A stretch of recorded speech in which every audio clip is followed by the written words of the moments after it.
वंदे पुरुषोत्तमम। आलोचना प्रसंग भाग 2 से 20 दिसंबर सन 1941 की श्री ठाकुर जी से वार्तालाप। श्री ठाकुर जी चुपचाप बैठे हैं। अमूल्यदास चक्रवर्ती नामक एक वकील आए और श्री ठाकुर जी से वार्तालाप करने लगे। उन्होंने बातचीत के सिलसिले में कहा, आपने मुझे ऋत्विक का पंजा दिया है, किंतु वकालती और ऋत्विकता दोनों एक दूसरे के विरुद्ध है। मुझे अब और यह वकालती अच्छी नहीं लगती, किंतु संसार के लिए उसे किए बिना काम नहीं चल सकता है। मुझे प्रतीत होता है कि यदि ऐसी कोई संगति रहती है तो वकालती छोड़कर सिर्फ याजन में ही लगा रहता। अभी मैं द्वंद्व द्विधा में पड़ा हूँ। वकालती में केवल मिथ्या का ही कारोबार है। श्री ठाकुर जी बोले, तुम ब्राह्मण के लड़के हो, तुम केवल याजन में लगे रहो तो यह अति उत्तम है। यदि खांटे ऋत्विक बन सको तब तो पेट की कोई चिंता ही नहीं रहेगी। यजमान लोग तुम्हें देने के लिए पागल बने रहेंगे। तुम उन पर दया कर ग्रहण करोगे तो वे कृतार्थ हो जाएंगे। यदि तुम ऋत्विकता के कार्य में लगे रहो तो मुझे कोई आपत्ति नहीं, पर तुम जो यह कह रहे हो ऋत्विकता और वकालती दोनों एक दूसरे के विरुद्ध है, इस बात से मैं सहमत नहीं।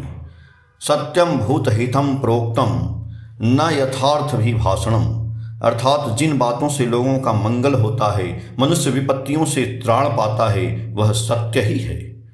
वकील का काम भी तो यही है। उसका तो काम ही है विपत्ति में पड़े लोगों की रक्षा करना।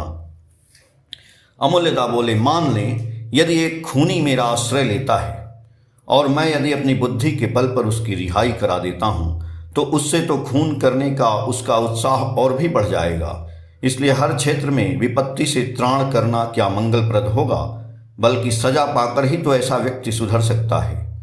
श्री ठाकुर जी बोले, मान लो यदि तुम वही खूनी हो तो तुम क्या चाहोगे? क्या तुम उद्धार पाना नहीं चाहोगे? जब तक तुम्हारे हृदय में व्यथा बोध है तब तक आर्त का त्राण तुम्हारा धर्म है।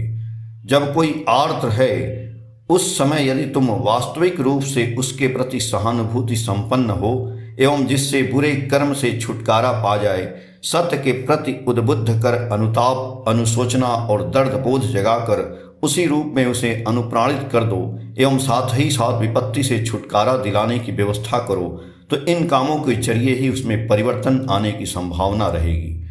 किसी ने अपराध किया है, वह समझकर तुम उसके प्रति निष्ठुर बन जाते हो। यदि वह दुनिया में कहीं भी आश्रय नहीं पाता है और यदि आश्रय पाता भी है तो निर्दय कारागार में, तो तुम क्या यह सोचते हो कि वहां से वह समाज हितैषी गण की सच्ची प्रेरणा लेकर निकलेगा? क्या वह समाज के लिए और भी क्षतिकर न होगा? केवल प्राण दंड का विधान बनाकर ही तुम समाज को उससे बचा सकते हो, किंतु उसमें तुम्हारा कोई कृतित्व नहीं। हिंस्र पशु जगत में भी तो ऐसा सुविचार का नमूना सर्वदा देखने में आता है। तुम लोग शिक्षा और सभ्यता पर गर्व करते हो, उसमें सुधार लाने के लिए सजा देने की आवश्यकता नहीं है। मेरे कहने का यह तात्पर्य नहीं है।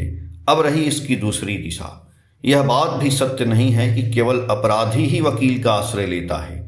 अत्याचारी, उत्पीड़ित और वंचित होकर भी तो मनुष्य आता है, उसे बचाना भी तो धर्म है।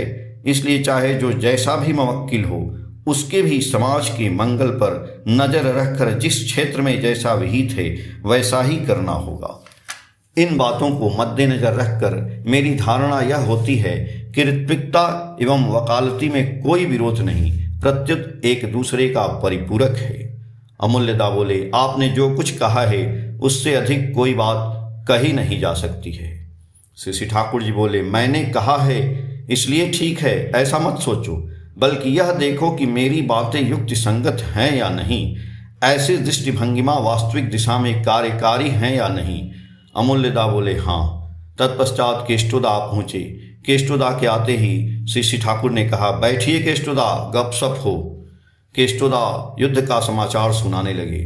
श्री ठाकुर ने बातचीत के सिलसिले में कहा, यूं तो हिटलर बहुत शक्तिशाली है, किंतु कूटनीति की दिशा में कुछ कच्चा ही मालूम पड़ता है। शक्तिमत्ता और कूटनीतिज्ञ ज्ञान, इन दो का सार्थक समावेश होने पर मनुष्य अपराजेय हो सकता है, केष्टोदा बोले, याजन में भी यह बात लागू होती है, पर उसमें शक्तिमत्तता का अर्थ है चरित्र बल और बोध संपदा। श्री ठाकुर जी बोले, असली बात क्या है जानते हैं न? असली बात है वह प्रेम। उससे ही सब कुछ विकसित होता है। हम प्रायः प्रवृत्ति के रंग में रंगे रहते हैं, अपनी छोटी दुनिया में चक्कर काटते हैं। हमारा अपना स्वार्थ अपने लिए न होकर वास्तविक रूप से दूसरे के लिए हो। किसी के प्रति यदि उसके लिए खिंचाव हो तो दिल में वही रंग पकड़ेगा।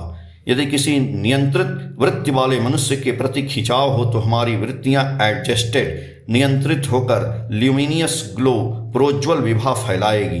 जो सिंसियरली एक निष्ठ भाव से प्रेम करना जानता है वह तर जाता है। बिल्वमंगल ने चिंतामणि के प्रेम में अपने आप को भुला दिया।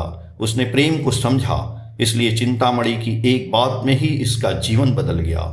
उसके बाद उसके संस्पर्श में आकर कितने लोग भक्ति रस से भरपूर हो उठे। भक्ति प्रेम में मनुष्य का जीवन ही याजन है। जो वास्तविक सक्रियता से भक्ति का अधिकारी है, जब सर्वदा वांछित में ही व्यापृत रहता है, उसके लिए ही मतवाला बना रहता है, ऐसे लोगों को देखना भी पुण्य है। उससे हृदय में भक्ति का उदय होता है। इसलिए प्रकृत भक्त ही याजन चैत्र होता है। ऐसे भक्त को ही साधु कहा जा सकता है। इसलिए साधु संग की महत्ता पर शास्त्र में बहुत कुछ लिखा गया है।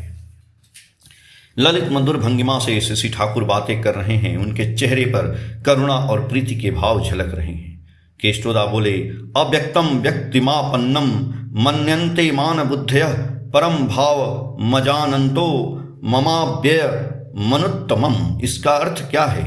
श्री ठाकुर जी बोले, वे नर विग्रह धारण करके भी जो थे वही हैं। उनमें सब कुछ संगत होकर है, कुछ भी खत्म नहीं हुआ है। व्यक्त अव्यक्त दोनों सीमाओं को अतिक्रम कर वे मौजूद हैं। व्यक्तित्व में व्यक्त हुए हैं, इसलिए उनका अव्यक्त स्वरूप मिटा नहीं है। निर्बोध लोग इस बात को नहीं समझते हैं, इसीलिए उन्हें चेतनाहीन साधारण व्यक्ति समझ बैठते हैं। श्री ठाकुर ने कालिदासी माँ से कहा, जाओ बड़ी बहू से यह पता लगा कराओ कि आज कैसी व्यवस्था है। कालिदासी माँ पता लगा कर लौटी और बोली, मूंग की दाल में गोभी, हरा मटर इत्यादि सब डालकर गाढ़ी चीज बनाई गई है और पतला झोल बना है। श्री ठाकुर बोले, मूंग की दाल में गोभी डालकर अच्छी तरह रसोई बनाई जाए तो यह मूढ़ी घंट की तरह लगेगी। बंगाल में मूढ़ी घंट साधारणतः उसे ही कहते जिसमें रेहू मछली की केवल मुंडी का झोल होता है। प्रफुल्ल को लक्ष्य कर बोले, क्या तुमने रेहू मछली का मूढ़ी घंट खाया है? प्रफुल्लदा बोले, हाँ। श्री ठाकुर जी बोले, कैसा लगता है? प्रफुल्ल बोले, खूब अच्छा। श्री ठाकुर बोले, यतीन आचार्य कटहल की ऐसी तरकारी बनाता था कि उसके सामने मांस भी मात हो जाता था। जो मछली मांस खाते थे वे भी कटहल की वैसी तरकारी पाकर और कुछ नहीं चाहते थे। सैल माँ बाहर से आकर जो ही खड़ी हुई, किसी ठाकुर ने उनके सम्मुख मुख पर टार्च मारा। सैल माँ आंखें बंद कर हंसने लगी। श्री ठाकुर बोले, काली हो फिर भी सुंदरी हो। सुरमा, तुम क्या कहती हो? सुरमा बोली, आपके लिए तो सभी ही सुंदर है। आप हम सभी को अपने लड़के लड़कियों की तरह देखते हैं, इसलिए आपकी आंखों के सामने हम सभी सुंदर ही लगते हैं। श्री ठाकुर बोले, कुमोर खाली की माँ को कल से नहीं देख रहा हूँ, उसकी तबीयत अच्छी है ना? सुरमा माँ बोली, माँ को खूब सर्दी है। श्री ठाकुर बोले, दवा दारू करा रही है तो? बूढ़ी है इसलिए खूब सावधानी से रखो। सुरमा माँ बोली, दवा दी गई है, कल से आज कुछ सर्दी कम है। थोड़ी देर के बाद सुरमा माँ बोले, मुझे प्राइवेट में कुछ बातें करनी है। श्री ठाकुर रहस्य करते हुए बोले, हट जाओ, प्राइवेट है। जो उपस्थित थे सभी हंसते हंसते हट गए। सुरमा माँ बहुत देर तक बातें करती रहीं। श्री ठाकुर ने आग्रह सहित सारी बातें सुनकर जो कहना था सो कह दिया। थोड़ी देर के बाद श्री ठाकुर खा पीकर सो गए। आलोचना प्रसंग भाग 2 के पेज संख्या 120 से 124 तक। जय गुरु।